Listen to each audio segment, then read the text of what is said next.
In his movies, Steve Cochran died dozens of times in the last reel. This is one of his most prolonged and elaborately orchestrated death scenes.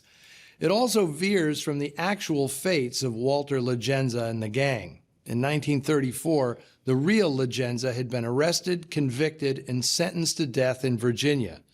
But weeks before his execution, believe it or not, Legenza had 2 loaded guns smuggled into the Richmond City jail in a canned chicken. He and cohort Robert Mays shot their way out and continued their crime spree for another 3 months. When they were recaptured, the judge ordered both of them electrocuted within the week. 2 other members of the gang, Mike Farrell and Francis Wiley, were executed in Pennsylvania. Steve Cochran went on to make many more films during the 1950s, but after becoming an independent producer in the 1960s, he issued himself a death sentence by scouting for Mexican locations for a new film on his private yacht, using an all-female crew of inexperienced sailors. The ship got lost in a storm off the coast of Baja, and by the time the Coast Guard located it, Cochran was dead at the helm, victim of hypothermia.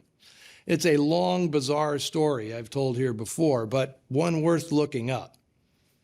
Highway 301 was the beginning of an exceptional run of independently made crime pictures by Andrew and Virginia Stone. Andrew Stone had met Virginia Lively, a music and film cutter, when they were working at United Artists in 1943. Despite a 20-year age difference, they married in 1946 and were soon being touted in the press as Hollywood's only independent husband and wife filmmakers.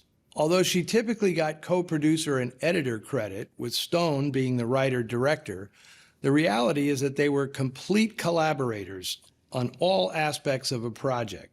They became known for their obsession with authenticity, refusing to use camera tricks and special effects, shooting everything on location and with natural light. Highway 301 is the only one of their crime pictures that actually looks like classic film noir, mainly because Warner Brothers producer Brian Foy demanded it be shot mostly on the studio lot, not in the actual locations where it happened. Highway 301 was the second Hollywood film made by French-born Gaby André. She was part of a late 40s trend in importing exotic actresses from Europe, like her countrywomen Micheline Prel and Michelle Morgan, largely forgotten actresses who paved the way for 50 stars like Jean Moreau and Brigitte Bardot.